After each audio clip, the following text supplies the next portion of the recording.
Today is July 26, 2021, and my guest is economist and author Michael Munger. He was last here in March talking about desires, morality, and self-interest. This is Mike's 39th appearance on EconTalk and what will be, I think, our 801st episode, more or less. So that's almost 5%, roughly 5%. We could put a decimal point or two in there for listeners and entertainment. It's a little scary, Mike, but I've enjoyed every one of them. I know our listeners have too. I want to thank Plantronics for providing today's guest with the Plantronics 5220 headset. Mike, welcome back to EconTalk. It is great to be back. Our topic for today is unease with free markets, a topic suggested by a listener who likes free markets but doesn't like sometimes what comes with them, some of the outcomes and results, and is uneasy being a free marketer. So I thought we'd start off by talking about what do you mean if you describe yourself as a free market, or what is a free market in your view? If I describe myself as a free market person, then I am a believer that increases in wealth and prosperity and reductions in poverty come about as a result of elaborating division of labor. So when students take my class, I get them by the end to be able to respond very quickly to the question, what's the argument for markets? Is it the perfection of markets? No, it is that division of labor is a way of fostering specialization. Now, there are many institutions that can foster specialization. There was division of labor in Pharaonic Egypt. There was so very substantial. In fact, we see the legacy of that. My name is Munger. That is someone who sells stuff. There are people called baker and shoemaker and cooper. So the division of labor was accomplished through guilds, and you were the king's person. You were the ruler's person who was in charge of making shoes, and you learned how to do this, and this was handed down, and that actually resulted in an enormous increase in wealth. The argument for free markets is that you can break out of this small command economy into a system where I don't need to know the person that I'm buying things from. So I'm a student of Douglas North, and his claim was that markets are institutions for reducing the transactions cost of impersonal exchange. Now, that all sounds sort of cumbersome. But the answer is, the argument for markets is there is no alternative system that increases the wealth of most people most of the time by more. It's not that markets are perfect. The argument for markets is not the perfection of the price mechanism.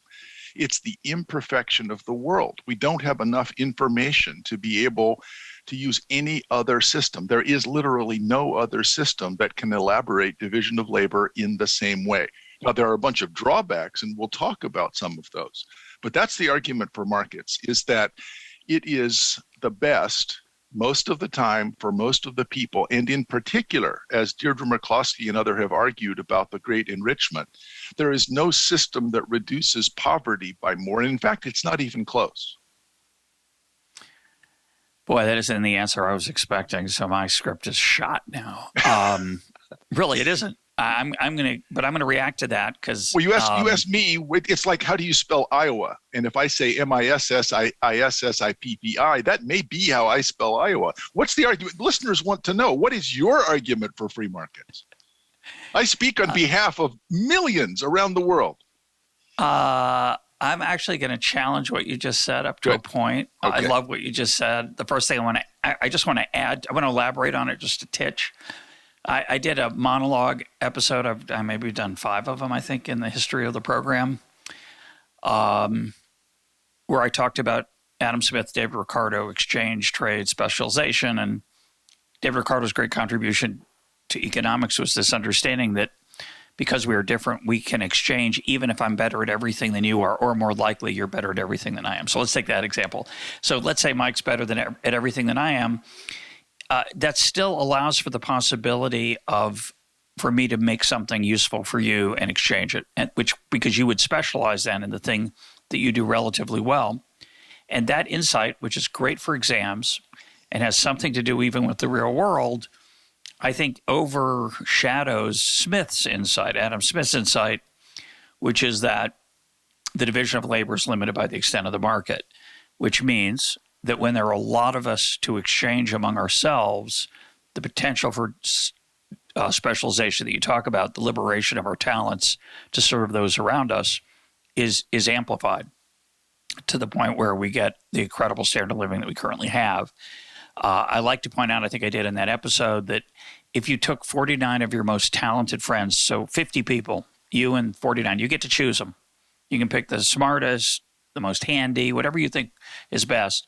Put them on an island that's lush and green and fertile with incredible natural resources. You will never be very wealthy. 50 people just cannot specialize enough. There are not enough brains to interact in that setting to create great wealth. I think that's a profoundly interesting thing that I think most people have I'd never thought of it until I really, I learned from James Buchanan's interpretation of Smith.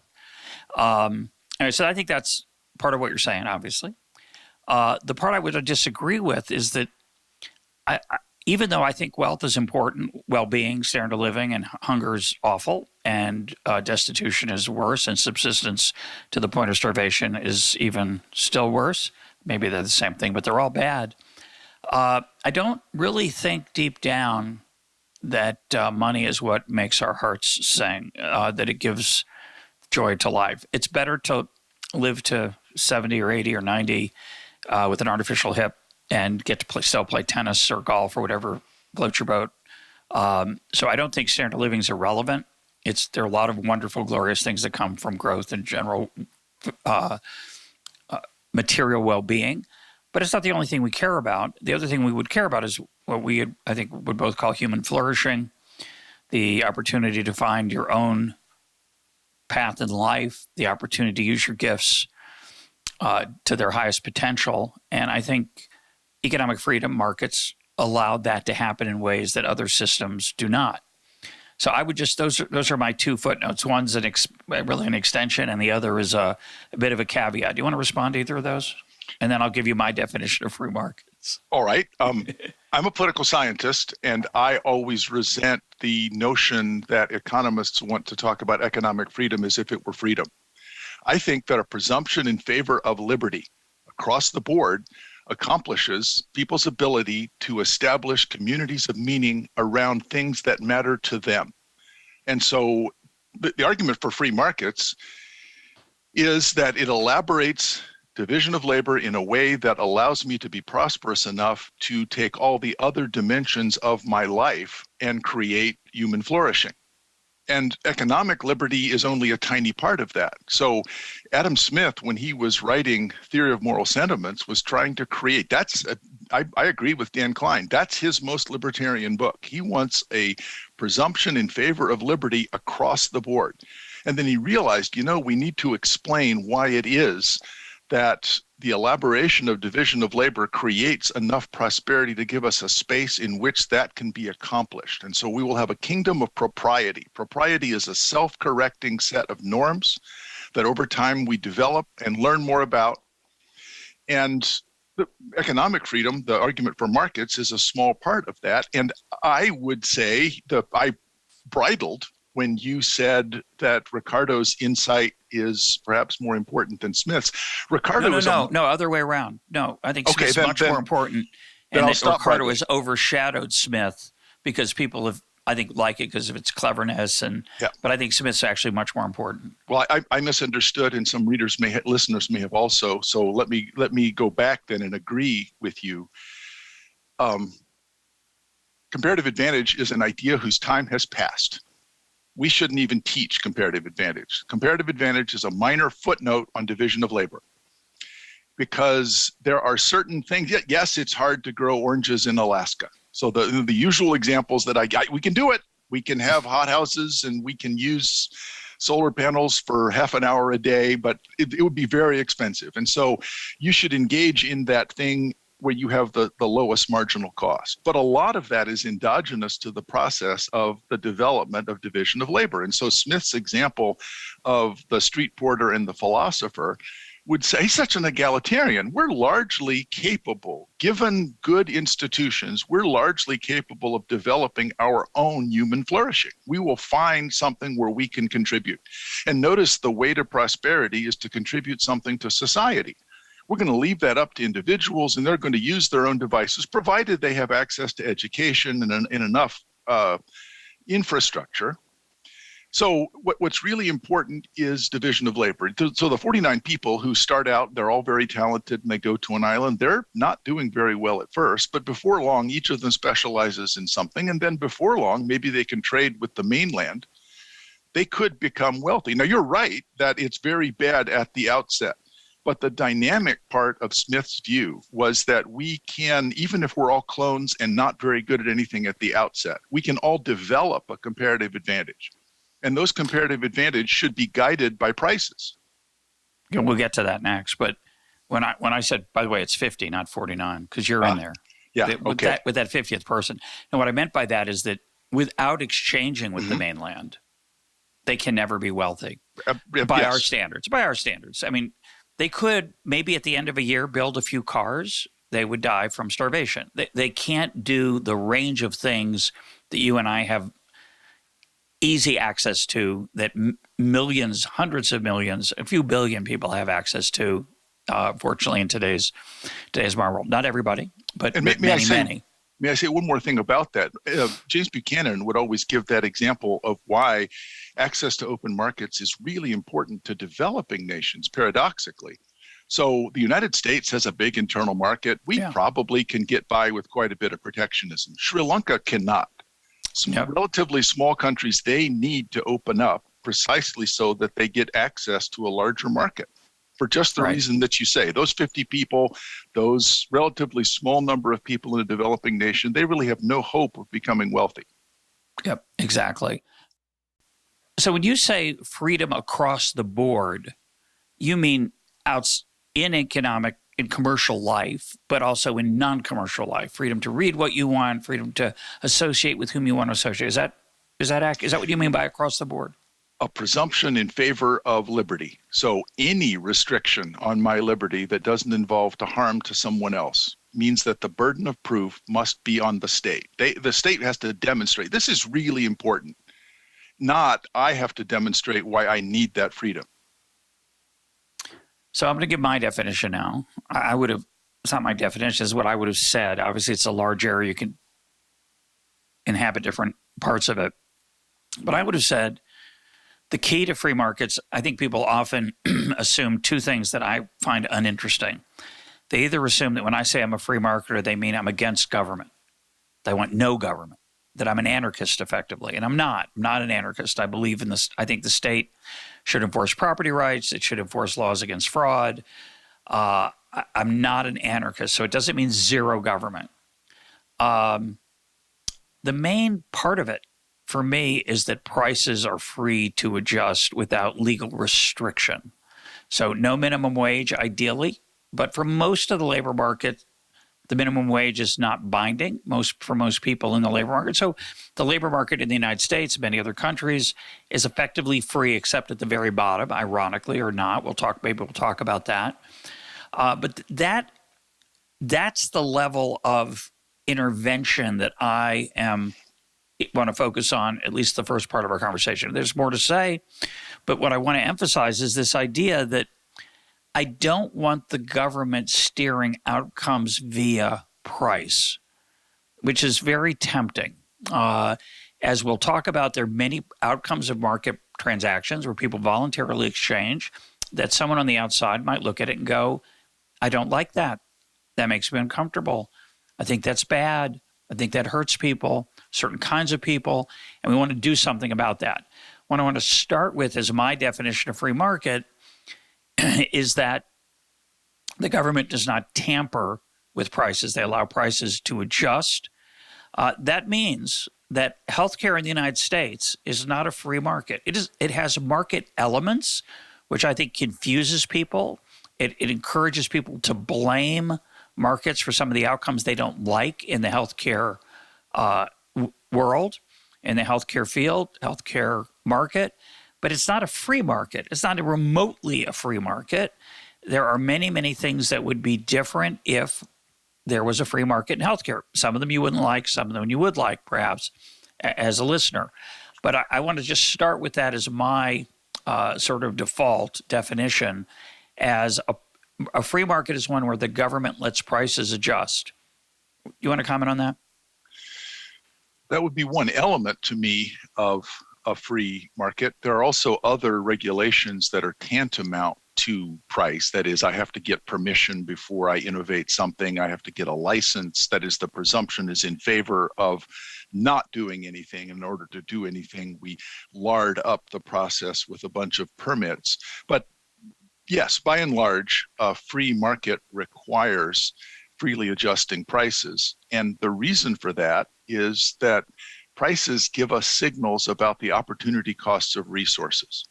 And knowing the opportunity cost of resources actually gives us a chance to act morally out of private incentives.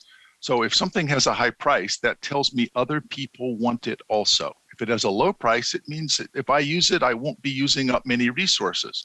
Now, who are these other people? Why do they want it? I don't know, and I don't need to know. And that's the genius of prices. So prices give freely floating prices, freely adjusting prices, give us an opportunity to take the needs of other people into account.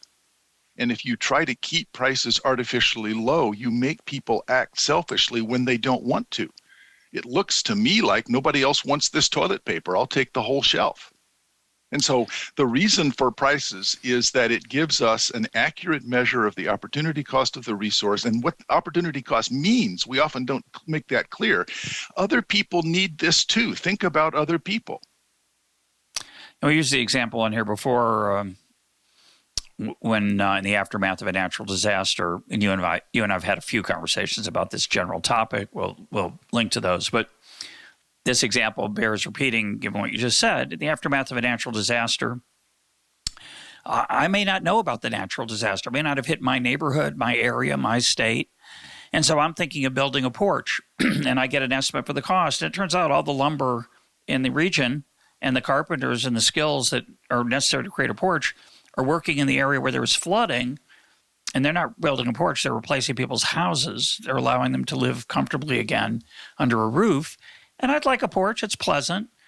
And if you said to me, you know, my house just got destroyed by a flood, could you let me have the carpenter for the next 6 months and the lumber that's available now? And then at the end of the 6 months, you can have your porch. And I would say maybe. Maybe I would say yes.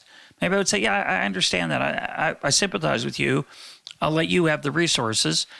But under a market system, you don't have to find me. I just see that they're expensive, and I defray I wait and build my porch later when the price is cheaper. And I think that piece of market process is so misunderstood and underappreciated that it's worth talking about a little bit more. We've probably also, you and I are probably also talking about surge pricing.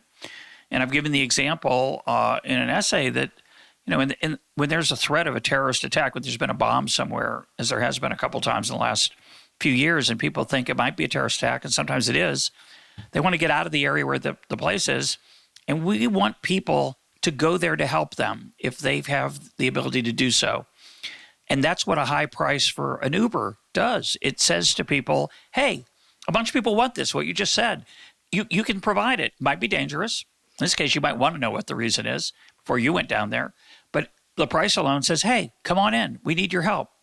If you don't let the price rise, you need to suggest what mechanism you would use to encourage people to do it. You could make an announcement. There are a bunch of people stranded in this neighborhood. They want to get out. Would you please go over there? And that might work. It can work in certain communities, certain ethnic, connections that people have. They might be willing to do that. But what prices do is they get people to head toward danger. It's really quite miraculous when you think about it. So it sends signals, as you say, about information that are not, they're not hanging around that information. It's not just posted everywhere. In fact, it's posted nowhere. And it allows you to act as if it were posted. That's extraordinary. It is extraordinary. And the nice thing about your example is that it does suggest an alternative that I often hear. And well, why not just, since we're pricing this, It's like the famous, maybe slightly apocryphal Israeli daycare center, when once you start to price, could be one, apocryphal. Yeah. one of my least favorite examples, it drives me crazy. It's like 30 years old. It had a bunch of features, and then it's as if, okay, I've quoted from sacred text, and this proves. It gets quoted all the time. It's been quoted on this program unknowingly by more than one guest. And so, they don't realize how much I dislike it. Hey, since you've mentioned it, you should probably give a little of the detail. Well, the bones of it were that people were picking up their children, and they would pick up their children at the end of the day from the daycare center, and they're supposed to be there by, let's say, 5 p.m. Sometimes they were a little bit late. The daycare center was getting tired of this, and so they said, we're going to start charging if they're late, and people became more late, not less, because this meant that it was a fee-for-service arrangement where I could pay you to take care of my kids for a few more minutes. So we changed it from something that was done out of love and mutual respect into something that was, horrors, commodified. Yeah. And commodification is always the great sin of markets, according to many people. Now, here's the thing. Moral communities can operate at small scale out of love and personal interactions.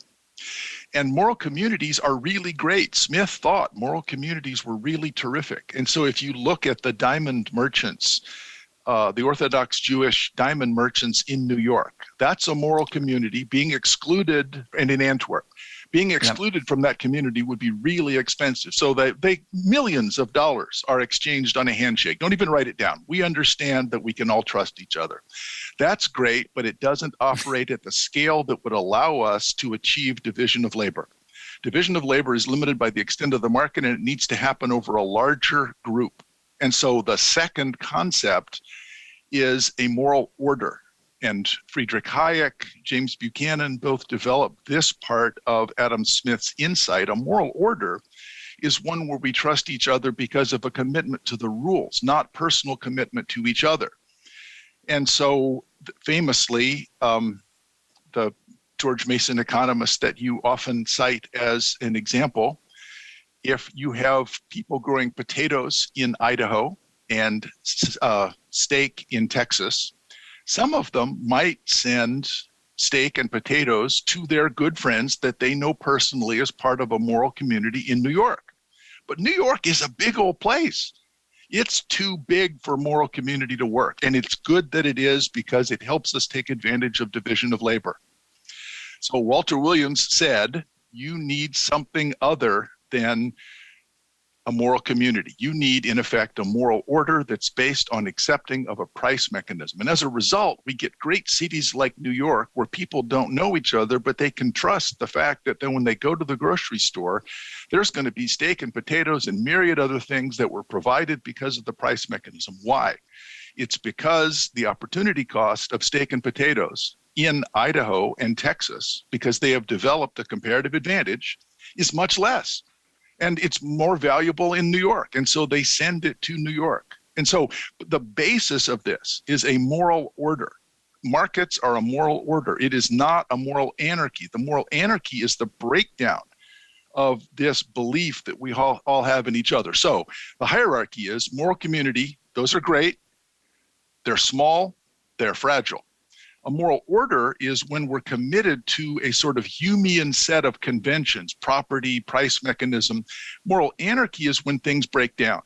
And what people don't realize, I think, is that if you get rid of the market system, you don't get an alternative system called socialism, at least not at first, and maybe never. What you get is a moral anarchy where people don't trust each other. So saying, I want some alternative to the moral order of markets, well, you have to tell me what it is and how it's going to work, because I'm skeptical. So why did you bring up the daycare center? Because commodification is supposed to change the way that we act. It destroys a moral community. The daycare center was a moral community. We all did the right thing because we knew each other. Okay. But the price mechanism becomes a moral order. Commodification can give us an alternative. That actually means that we can all operate within a system where prices give us information. I think, I've talked about commodification with some guests before on the program. I don't like the daycare center example because people conclude it means that prices don't work. Shocking. You raise price a little bit. What you've done is, as you pointed out very eloquently, you've changed the product. In this case, you changed the expectations. I bet I could find a price increase that would get people to be on time at 5 o'clock. Yep. I might not have a business because people might be so nervous that they couldn't get there reliably by 5 o'clock that they would not want to use the service. So there's going to be trade-offs there. But I think, people have made the wrong conclusion from that one-time example. I had R.L. Rubinstein on the program saying, this obviously couldn't have taken place in Israel because there's no way somebody who shows up at 5:02 is going to pay a $20 fine or even a 20 shekel fine. So anyway, put that to the side, the reliability of that one example. But I think the point is interesting about when do we use financial incentives, material incentives, versus norms and other ways of organizing our interactions. There was a implicit contract at that daycare center that you should come by 5. People were evidently violating it, coming at 5:05, 5:10, 5:03, 5:15, imposing costs on others to avoid having costs of their own of getting there in the right time of 4:59. So I understand how that could be. That can deteriorate that situation, and there are different ways you can solve it. You can pick a high enough price that it discourages it. You could use shame. There are many ways to improve that situation. But the moral order that you're talking about, I think a lot of people would say, and I hear it all the time actually. Well, that all sounds good. It's a lot of romance about the division of labor and blah blah blah, Munger, but what about the fact that there's people who are hungry and don't have much? I mean, what's this great idea about the division of labor? If you don't bring enough skills to the marketplace, if you're lucky, the minimum wage. If you're unlucky, you can't find work. How do you defend that attack on the moral order? And I actually want to make it a little more general. So I think what separates you and me, there are a few things, but what separates you and me from people who feel otherwise about the market is the idea that I am willing to tolerate some unattractive outcomes. That could be somebody not getting ice in the aftermath of a natural disaster because they've chosen not to afford it, or they literally can't afford it. Another example that we've talked about before. It could be they're going to be some poor people who don't have many skills that they bring to that market, that division of labor. Are we just going to say, yeah, that's life, that markets are the answer? I think for you and me, we don't pretend that markets work perfectly. We say the alternative to that is something that will have features you may not like either. Is that a fair summary of how you feel? It's a fair summary of how I feel about it. As my good friend Pete Boettke always says, we need to be comparativists. And so a comparativist is going to say, tell me what other system would systematically perform better. And so here's my system. I'm going to give you my system. I want markets everywhere, except in that corner, right, in the aftermath of a natural disaster. And then I'm going to pick a few other places. This person, his or her skills only worth $4 an hour, and I think that's inhuman, so I want 10. And I'm not going to let you sell your kidney, because even though it's yours in many senses, I don't think that's good for our moral order elsewhere. Many people would pick particular examples of where they would intervene. I don't like that trade is destroying the way of life of a group of people. I might not like driverless cars if they actually come, because they're going to put millions of cab drivers out of work, and those people will struggle to find something else. Are you going to let those changes happen, or are you going to stop them? Notice that those who would argue for that position are imagining, and I literally mean imagining because it's an imaginary alternative, that they can have all the features of a system that they pretty much like, except they'll change only those things that they don't like about it. And so that's a very difficult problem. In fact, the most that we can probably hope for is general sets of rules. And so I try to teach my students that they should think in terms of rule utilitarianism. Rule utilitarianism means there's relatively small number of focal points, sort of shelling points. There's a way that we can organize. A Schelling point is a particularly salient feature. 2 more weeks, I'm going to go to Prague in the Czech Republic. And in the Czech Republic, the tale of King Wenceslas in Wenceslas Square is known as the place where everyone goes to meet if you're lost.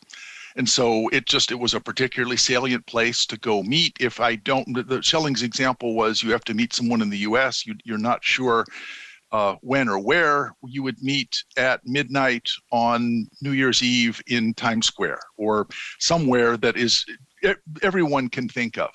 Well, institutions are the same way. We all have conflicting plans and purposes. There's many different things that we all want to accomplish. There's a relatively small number of rules, and a market system is one, that constitute a way of organizing society that allows kind of self-correcting adjudication or reconciliation of conflicting plans and purposes. I want to do this, you want to use it also, we both want to use a piece of property. It turns out that using it for a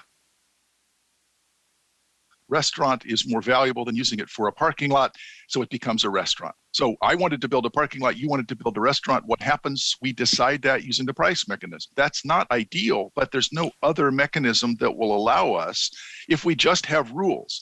Now, if what you want is discretion, that is, I'm going to look, and I literally don't know what people mean. I think they mean they want to look because they want to be the dictator. And they say, yes, no, this outcome good, this outcome we will change in particular ways. That means that there's a really long line of people waiting to have their outcomes adjudicated by this monarch.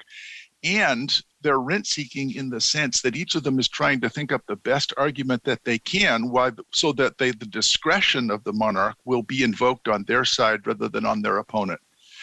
The cost of making decisions that way means that you're months and months backed up. And we saw this happening in revolutionary France. We've seen it in every socialist nation. If you want to use discretion, it means people don't know what the law is because the discretion of the state is going to be used to put a thumb on the scale of decide that whoever the state wants. And even if you think that's going to be used in a way that's fair, although it would surprise me if the powerful would intervene on behalf of the weak. Probably the powerful are going to intervene on the behalf of the poor. But let's suppose that they're actually going to intervene on behalf of the weak. The cost of using that mechanism are going to dwarf the gains. And we talked about this a little bit last time in David Schmitz's example about Desert Town with the traffic stop. So you may want to put a link to that also. Explain that. Briefly, I drive into town and cop pulls me over and says, you know what you did wrong? And I say, well, no, not really. There were no like traffic markers or anything, and the other cars stopped, so I went on. And he said, well, here in Desert Town, at every intersection, we all pull over and we talk to each other about who has the most legitimate reason to be in a hurry. And then whoever gets priority gets to go through the intersection first. And then he stares at me and I say, you're obviously joking. I don't know what the joke is, but you're kidding. And the cop says, look, I was going to let you off with a warning until you said that. So is that a good system? That's a social justice system, because sometimes I'm at a stoplight and I'm in a hurry. And Russ, I know you're going the other way and you're not in a hurry. You're 10 minutes early because you're that damn kind of guy.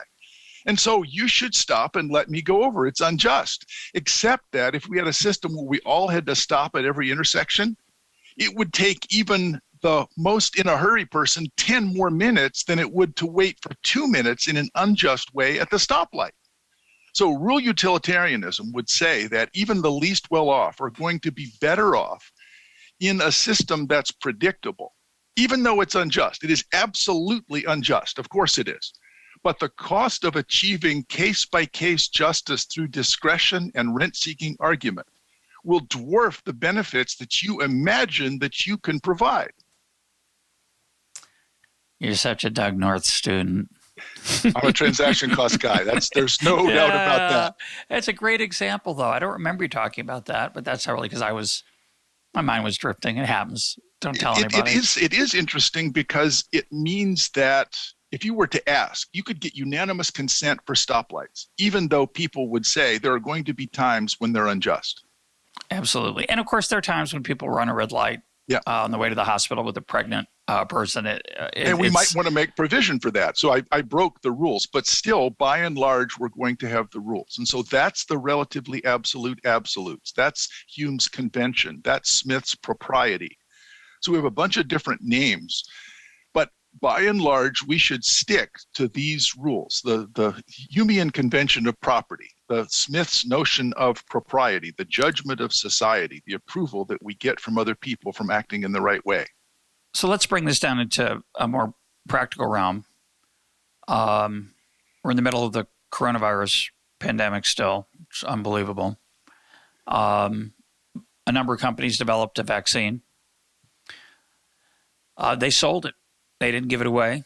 They took a large amount of money to develop it for the research in the United States. I'm not sure how it worked in other countries, but a large basically a pre-order was guaranteed for the American companies that worked on it.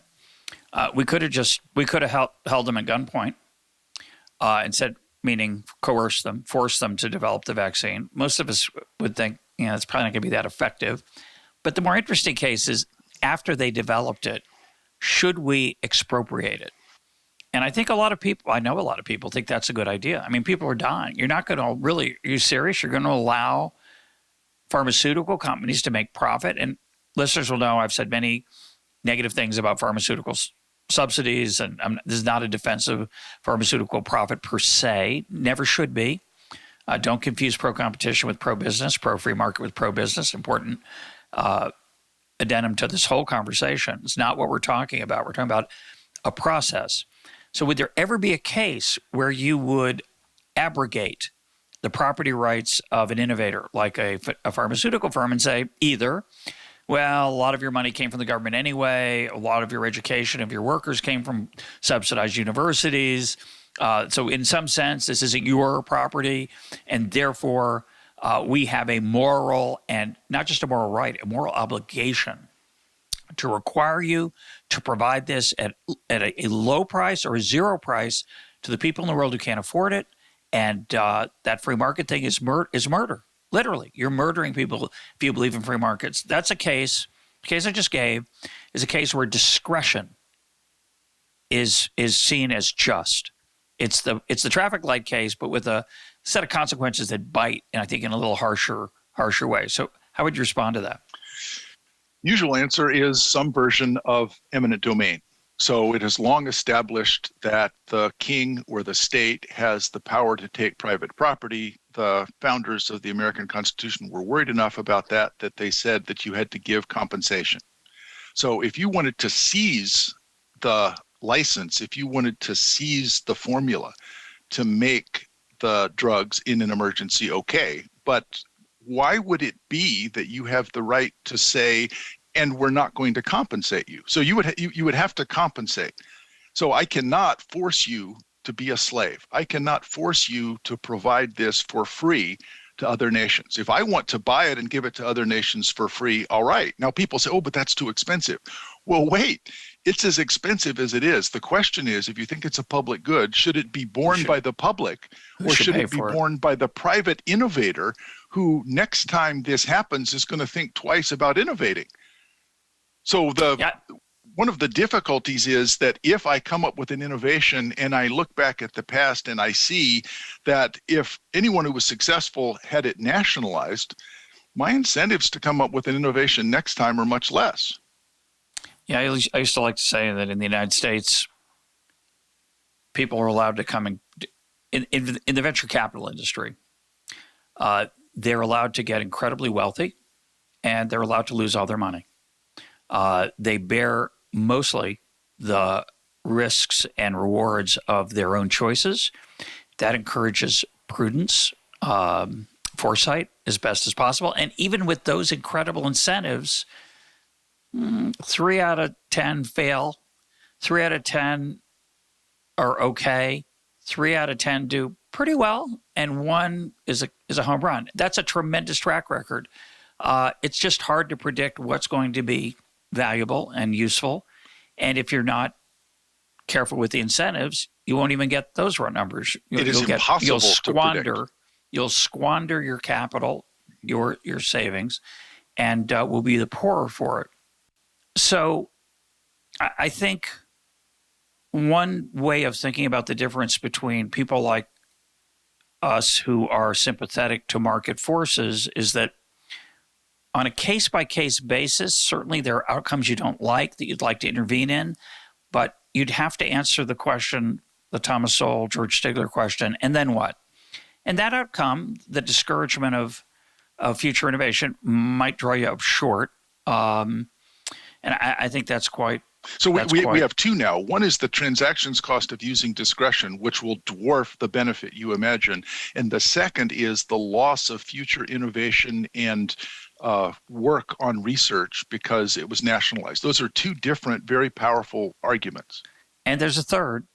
And I just want to also say that I am going to get to make a stronger case against markets. I will do my best in a minute. But the third case is the one I think that segues nicely into what we wanted to make sure we got to today, which is you're assuming that the regulator, the king, actually has some vague moral sense about what's good for the people rather than helping his friends. And that piece of it is another reason that rules rather than discretion should not just be the default, but enshrined as an ideal, even though they are imperfect, because the alternative is relatively appalling in history, at least, and I think often in recent times as well. So how do you think about that? There are two things that people, when I press them on just the question you just raised, there's usually two systems that people have in mind. And one is an unaccountable, unelected priesthood of experts. And that's really interesting. How are you going to choose them? And why would you think, once you create this power, why would you think that a system based on power will protect the weak? Because probably what priesthoods do is, particularly if they're completely unaccountable, is protect the rights and privileges of that priesthood. Now, maybe they'll try to do what they think is best, but they probably don't really have enough information. So the problem of experts is that we don't have the Hayek problem about the socialist calculation debate. Now, the other thing that they sometimes say is, well, we'll use democracy. Gosh, so consumers are too stupid to know how big a size Coke to buy in New York, but they can solve the problems of foreign policy that escape statesmen. So the problem is, and this is the answer that I've converted a couple of people with just this sentence, and I've talked about this before on the program, but let me say it again. Every flaw in consumers is worse in voters. Every flaw in consumers is worse in voters. Do consumers lack the information that they would need to know what kind of cornflakes to buy? Maybe. There's misrepresentations, there's fraud. Do voters know which politician they want to vote for? Every problem that faces consumers is much worse for voters, which with the additional problem that if I'm a consumer and I buy bad cornflakes, I say, dang, those are bad cornflakes. I'm not buying those again. If I vote for a bad politician, there are no consequences because my vote has nothing to do with the outcome. It's just an expressive act. So the problems that our friend Brian Kaplan has raised about voting are on top of all the ignorance, the rational ignorance problems that you have with consumers. So if you think democracy is better than markets, you need to ask yourself about the incentives and information, the discovery process. That is markets. All we have is the very crude instrument of votes.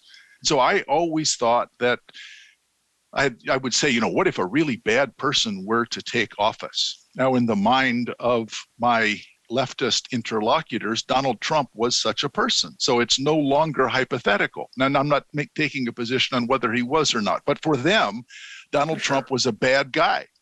Yep. So it's no longer hypothetical. So I assumed that they would say, you were right, that we should have less concentrated power in the government because we cannot be sure. And no, what they said instead was, we're going to double down and make sure that never again does a person that we disagree with get to take power. That's not the way democracy works. But it's a remarkable claim. So there's two possibilities: an unaccountable priesthood of experts in which case, how are you going to choose them? And if you use democracy, you've just moved it back to democracy, or democracy from the get-go, in which case every flaw in consumers is worse in voters.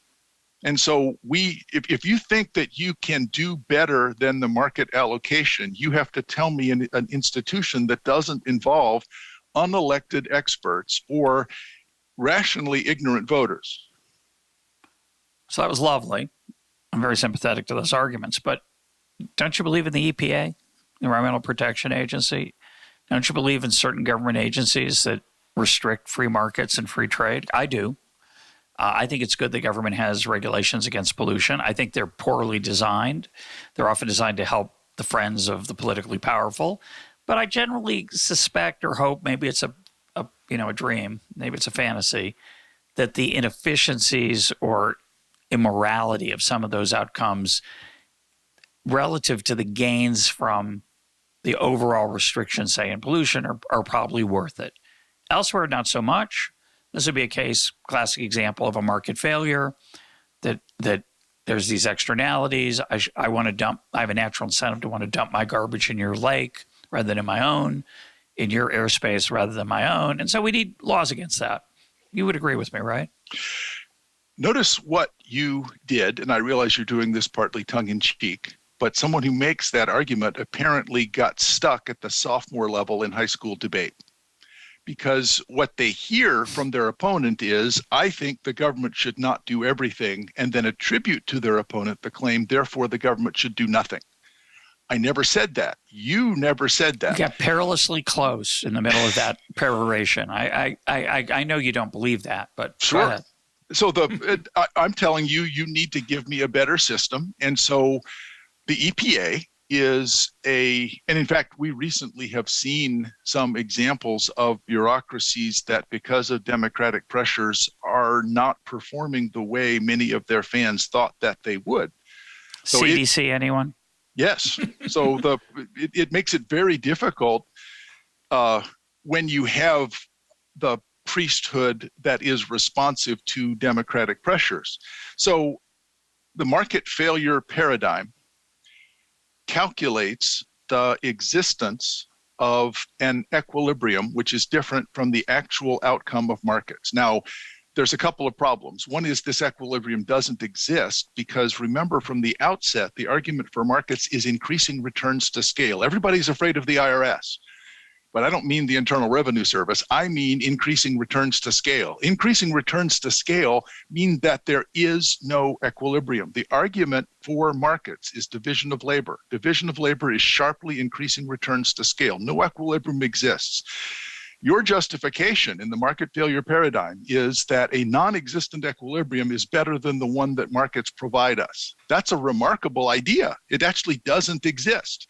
Now, if it did exist, would you be able to calculate it without prices? You would not.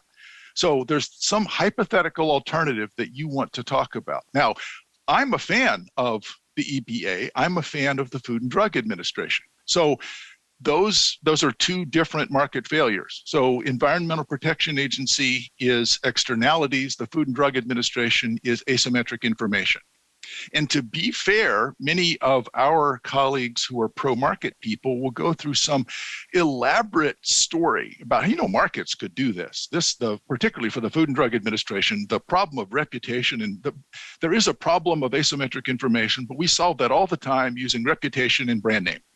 And so drugs would have a brand name, yes, but the transactions cost argument cuts both ways. It may very well be that having some process like the Food and Drug Administration, and notice I said like the Food and Drug Administration, not our Food and Drug Administration, which actually has still not approved a vaccine that is the 3 vaccines that have been given to tens of millions of people. We've got to check. Well, we actually have had a pretty big experiment. So Food and Drug Administration may not be a perfect example, but I could imagine a Food and Drug Administration whose job it is to test whether drugs are safe and efficacious. I could imagine Consumer Reports, a private agency, doing that. And I could imagine both of these two simultaneously operating in different parts of the market. But sure, if you want to have regulatory agencies that are actually staffed by experts, that's great. That's different from having the state try to manage prices on a discretionary level. Food and Drug Administration has a process that we go through to get drugs licensed. It's going to be hard for me, but I'm going to try to defend the Food and Drug Administration and the expertise model. I think a lot of our friends are critical of them. It's interesting, actually, just like some people might suggest that the pharmaceutical companies are murderers because they don't give away their product for free to desperately ill people who can't afford it. Our friends in the market-oriented community have suggested that the FDA are murderers. Well, actually, during the AIDS epidemic, a lot of people on the left said that the FDA would. Yeah, that's true. Fair enough. But it's mostly people on the free market side who say that the FDA is insufficiently slow in approving drugs. But I want to suggest it's kind of ironic. I don't think it's weird. I've never really thought about this. Their corruption is not the standard sort of public choice corruption of, well, we'll delay the drugs because we're going to get paid off. Now, I think there are incentives to tamper with the drug approval process that does privilege existing competitors who make large contributions to politicians. So I want to be careful here. But I think when a team of a group of researchers and scientists have to weigh in on the efficacy or safety of a drug, I think it's their human failings that are at stake there. Their fear of being branded as harmful, which increases their caution. And that caution is often what we blame the market for being insufficiently cautious because of the profit motive. We have a similar problem in the government side, perhaps, where they are too cautious out of fear that they might, since they don't get any of the upside, they don't get any of the returns from the pharmaceutical innovation in the form of higher stock prices, they just kind of focus on the downside. So they take their time. I get it.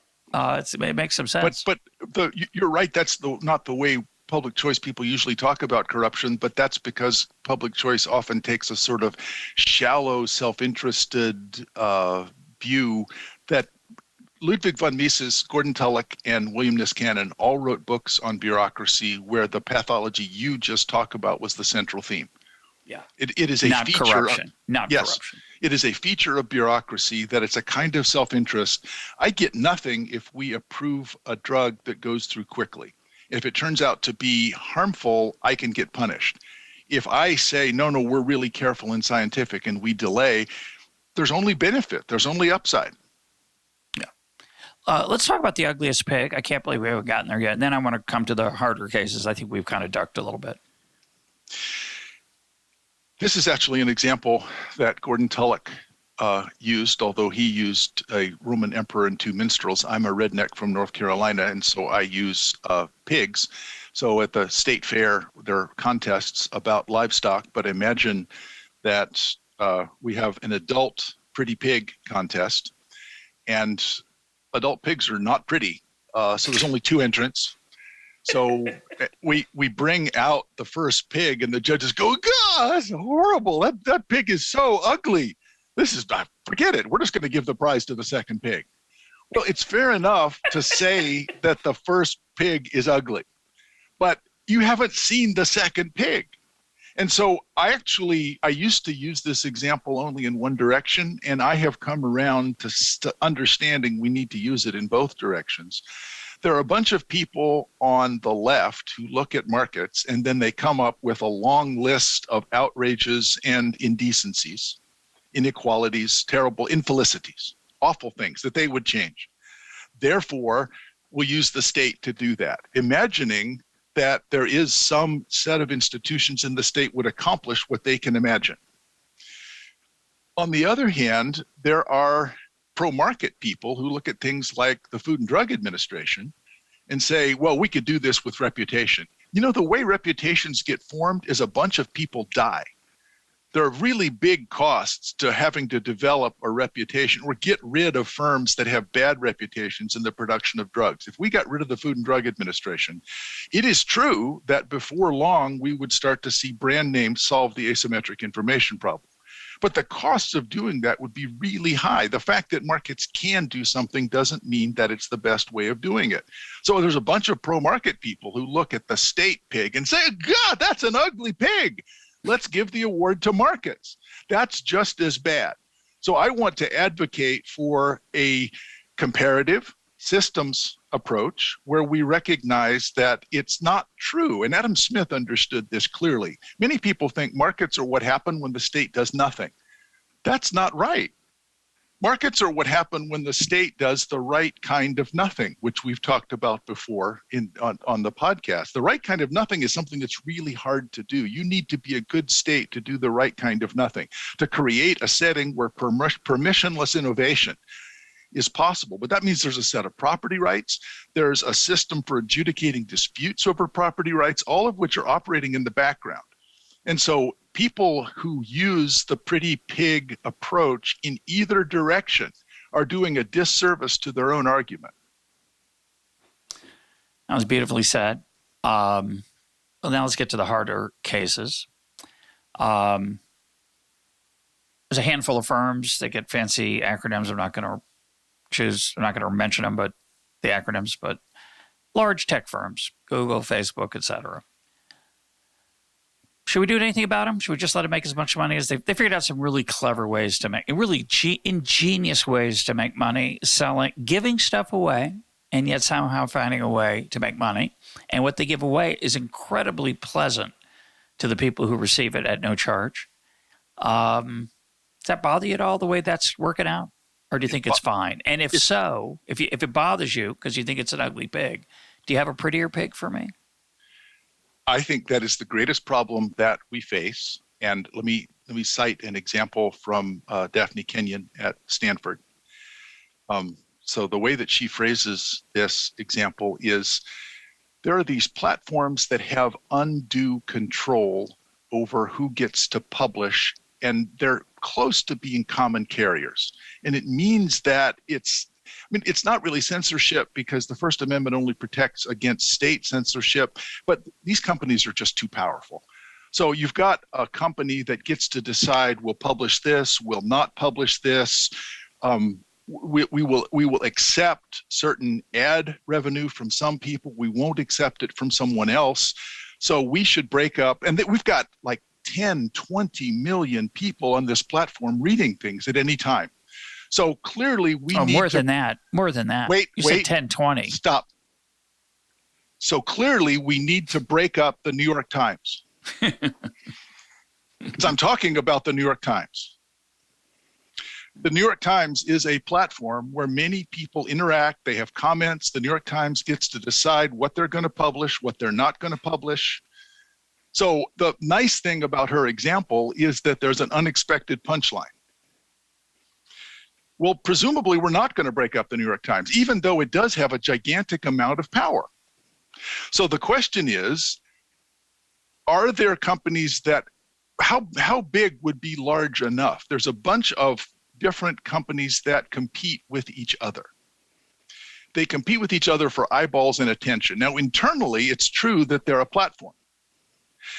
The difficulty that we have, and the reason that I've become more concerned about this than I was that at some point, if a company is large enough, it is both a firm in the industry and the industry itself. And I don't mean just in a monopoly sense. I mean that Facebook is the place where people go to get information, and we may have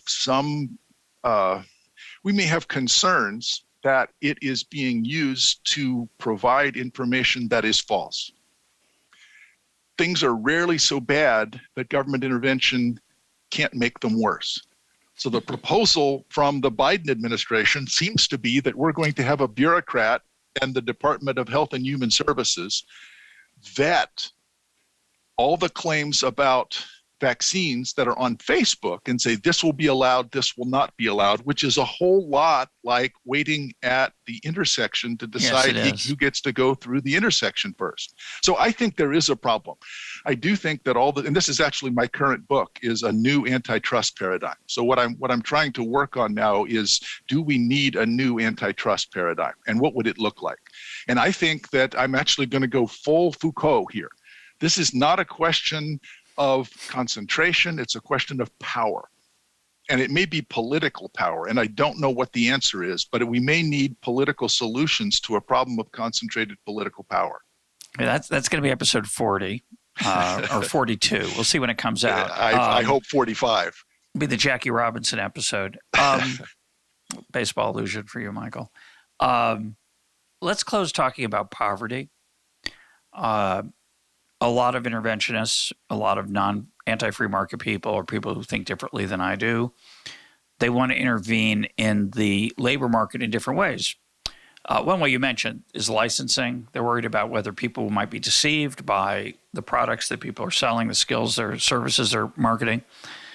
But more commonly, people are unhappy with market wages. They might believe, I think incorrectly, that market wages are set by the companies that pay them.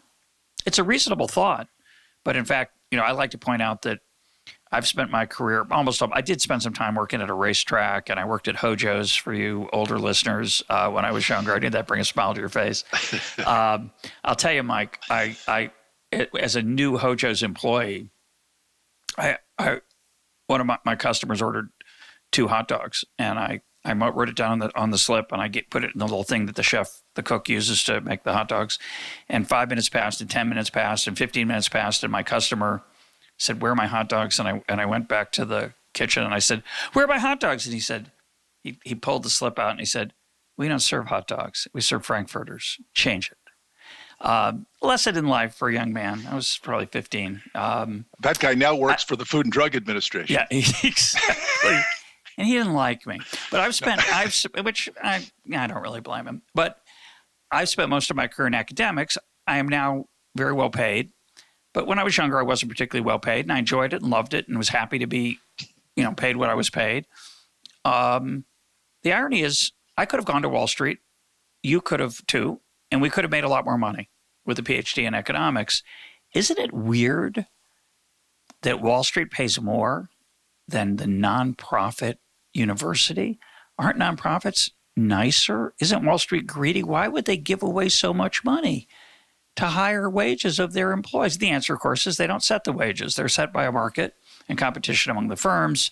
But I think it's easy to think that it's otherwise, and to blame, as an example used earlier, and say, you should pay for this company. You should pay more than the market will bear, because it's horrible. I don't like this outcome where certain people are earning low wages. How do you feel about that? Do you think we should intervene in those situations? That's very much a market outcome. The salaries, disparate salaries we face. Couldn't firms have less profit and pay more? Couldn't we require them to pay more than the market outcome? Wouldn't that be a better world? You raised a bunch of questions. Let me try to take them quickly.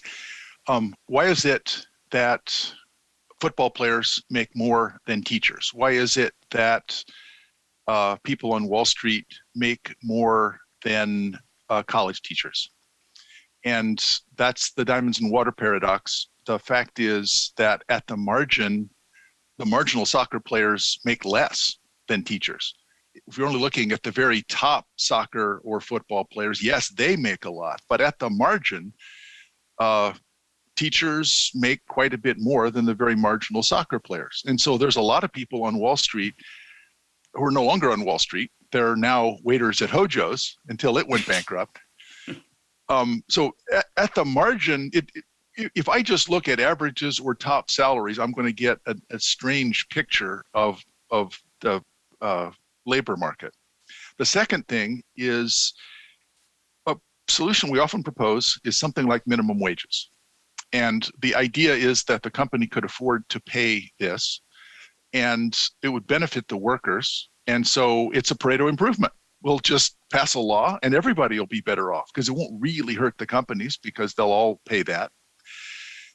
If you go into a McDonald's now, you will probably not talk to a human being. You'll punch in your order on a kiosk. And notice that you used to go in, you looked up at a board, and you would say some words that you were reading aloud: Big Mac, fries, Coke, and they would find the corresponding words on their cash register and press them. All you have to do is turn the cash register around. That's a kiosk. I press the buttons now, and that person has lost their job. That has been accelerated by minimum wages. That process was going on anyway. But the people at the very bottom of the scale, whose jobs can be replaced by software, minimum wages are going dramatically to accelerate that process. So there's a difference between the intent of the policy. And when I say I think minimum wages are a bad idea for this new reason, I'll have students say, well, but minimum wages are just good. It's something that good people want. And it's a moral test for them, maybe precisely because it's not a terribly good idea for economic reasons. But that brings me to the last part, which is, I think politically this ship has sailed. There is such a large amount of political support for we have to do something. And so I'm going to take the Milton Friedman view here, and what we need to do is do the thing that is least damaging. And as you know, I think that the answer is universal basic income. I don't think that there's any system better than that, because the people that I know that are against universal basic income are not saying, we need minimum wages instead of that. Well, no, what we need is a way to recognize that politically people are very worried and upset about what they see as the unequal application of the benefits that come from economic innovation and the changes in the economy. What they see is an increased precariousness for those at the bottom of the income scale. We're going to do something. And so I think that universal basic income is the best of the bad lot. And I'm happy to have that debate, but what I would like to see is not a rearguard action against, we should do nothing about poverty, either because people who are poor deserve it or because, well, there's nothing we can do. We're going to do something politically. And so I wonder if universal basic income is not the best of the ugly pigs. Well, okay. There's a lot to say there. I got, my answer to that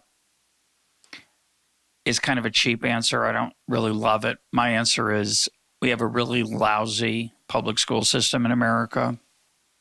And so the way you're going to cope with that, instead of making it better, you're going to artificially change the prices of labor. And you think we can just make it better? That's a great idea. We should make the public school system better. Let's start now.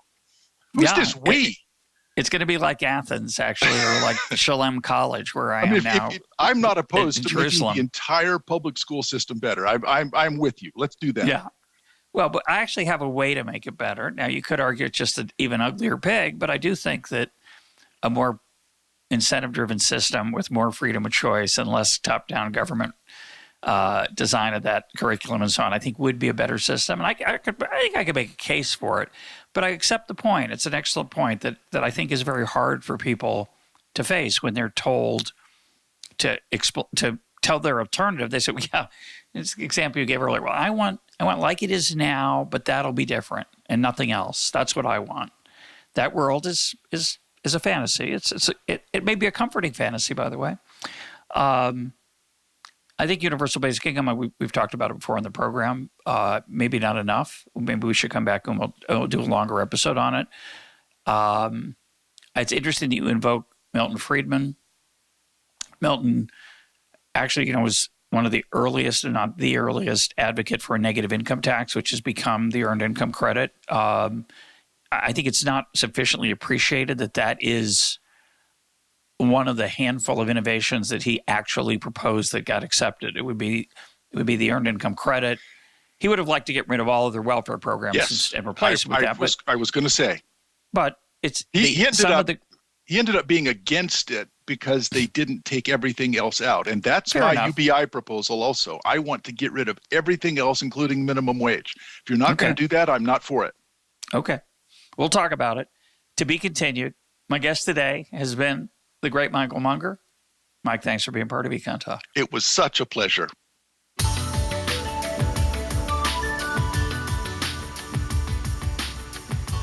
This is EconTalk, part of the Library of Economics and Liberty. For more EconTalk, go to econtalk.org, where you can also comment on today's podcast and find links and readings related to today's conversation. The sound engineer for EconTalk is Rich Goyette. I'm your host, Russ Roberts. Thanks for listening. Talk to you on Monday.